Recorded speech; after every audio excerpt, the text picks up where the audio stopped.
Gente precisa de gente para ser gente. Olá, hoje é sexta-feira, dia 5 de agosto de 2022 e nós estamos aqui uma vez mais para gravarmos nossos pequenos estudos sobre a leitura do texto bíblico. Você sabe bem, esse áudio fica disponível na página do YouTube da Lagoinha Castelo.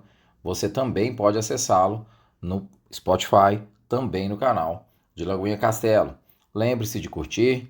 Lembre-se de enviar esse áudio para as pessoas que você conhece, para as pessoas que estão nos seus grupos, nas suas listas de distribuição.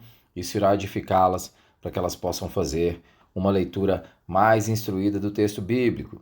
Lembre-se também que nós sempre orientamos aqui que o nosso desafio é simples. Você lê um capítulo da Bíblia por dia e todos os dias nós gravamos um pequeno estudo com esse trecho do capítulo.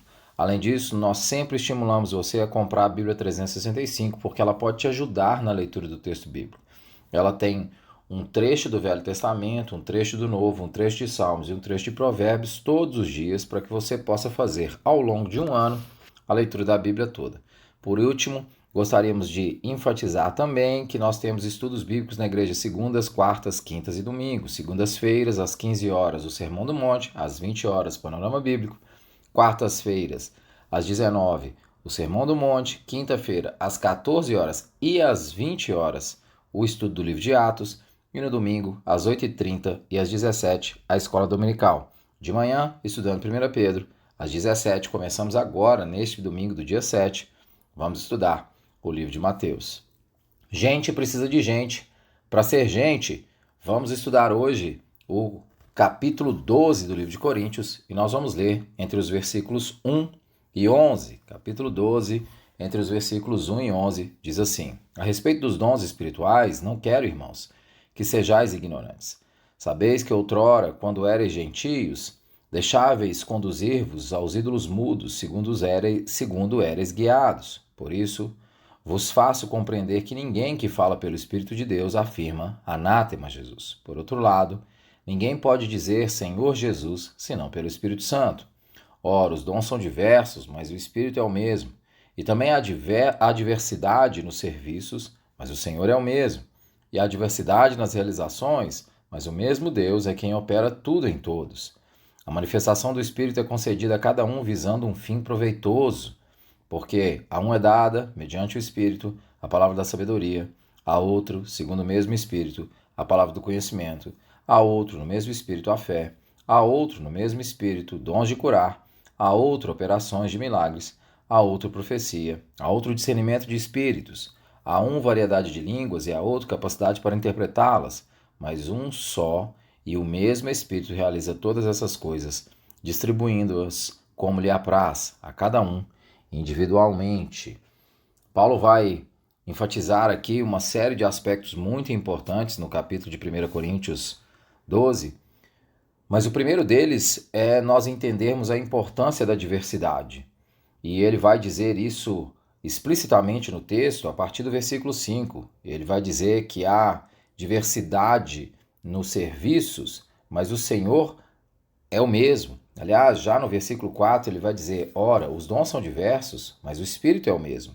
E também há diversidade nos serviços, mas o Senhor é o mesmo. E há diversidade nas realizações, mas o mesmo Deus é quem opera tudo em todos.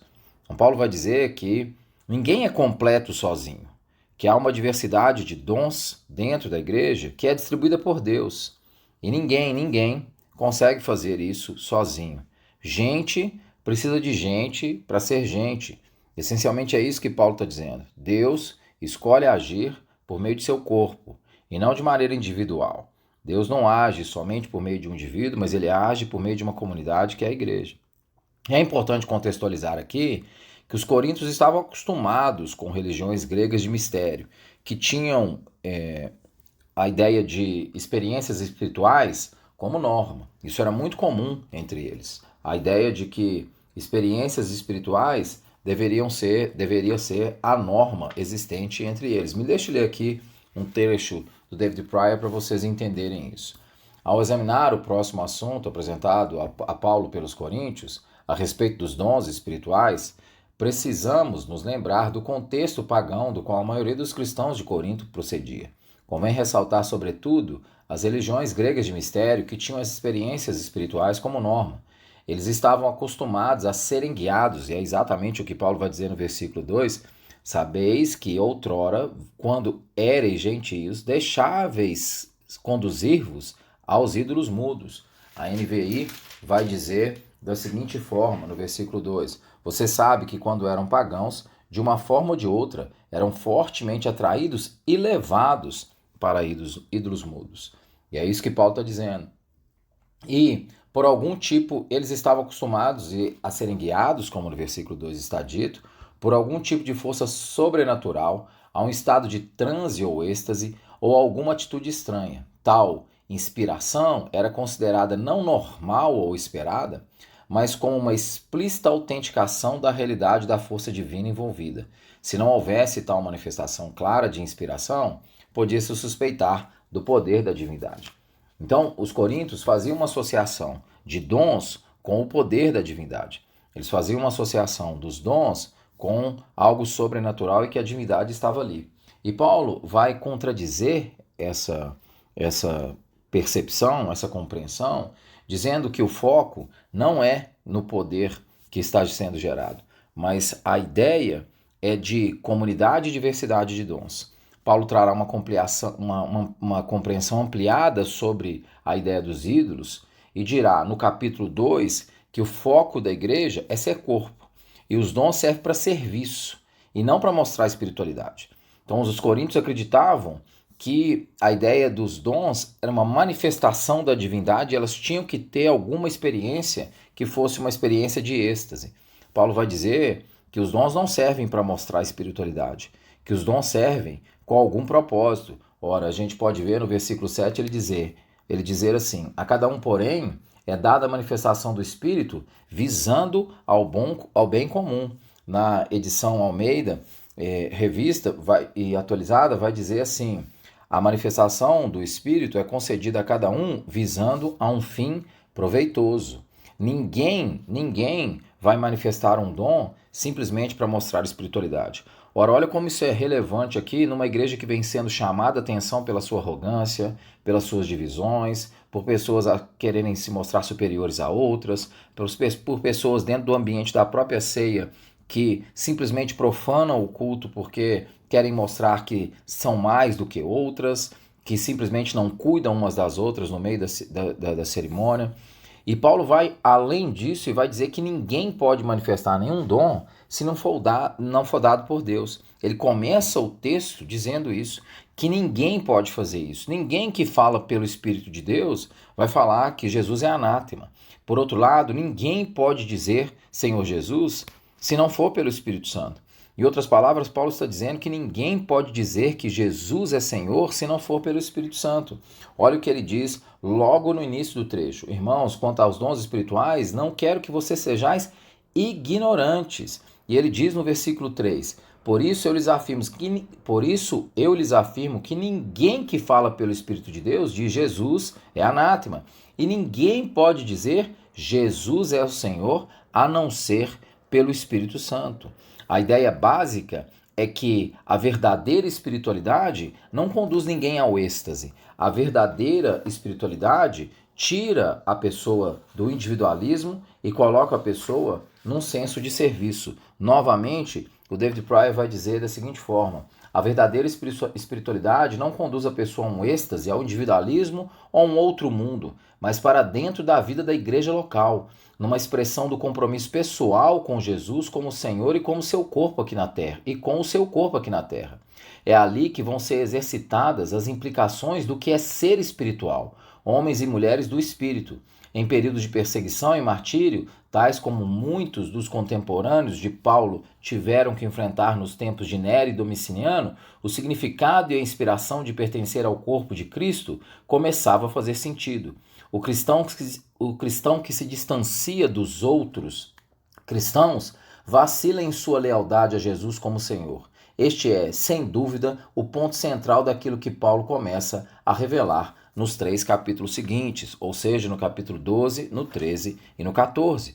Só faz sentido ser cristão se é no sentido do corpo e se é no sentido de serviço. Deus dá os dons com foco de serviço, de manifestação da sua graça soberana no mundo, para a igreja manifestar a sua graça internamente e para a igreja manifestar a sua graça para o mundo. E note, Paulo vai dizer que é Deus quem faz todas essas coisas. É Deus quem distribui os dons, no versículo 11, mas é só o mesmo, mas um só, e o mesmo Espírito realiza todas essas coisas, distribuindo-as como lhe apraz, como lhe convém. É Deus que dispõe essas coisas.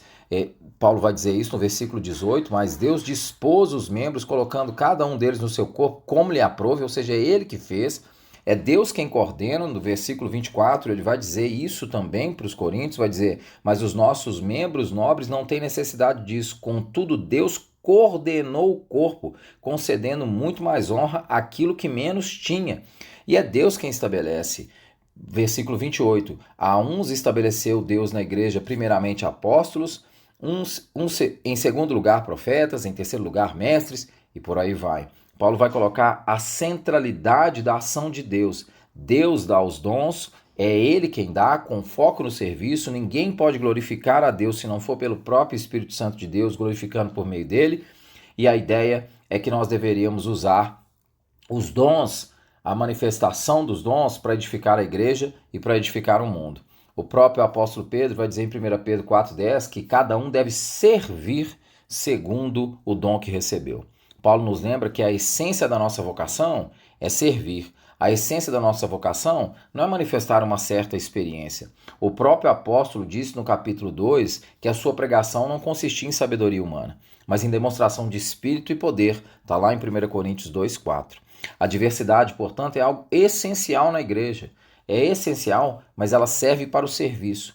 E ela foi dada por Deus. Se nós aqui estamos e celebramos, é porque Deus nos resgatou. Se nós estamos aqui e celebramos, é porque Deus nos tirou do império das trevas e nos trouxe para o reino do Filho do seu amor. Se nós estamos aqui e temos dons, é porque Deus nos deu esses dons. Não para que a gente mostre que a gente tem uma certa proficiência de algum dom. Pelo contrário, para que a gente sirva, para que a gente apresente os dons em serviço. E isso só faz sentido, e Deus deu isso de maneira diversa na igreja, só faz sentido se nós usarmos no contexto da igreja para múltiplas pessoas.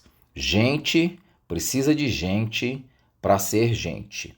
Olha todos os dias para o ser humano perto de você e pratique a sua fé nele.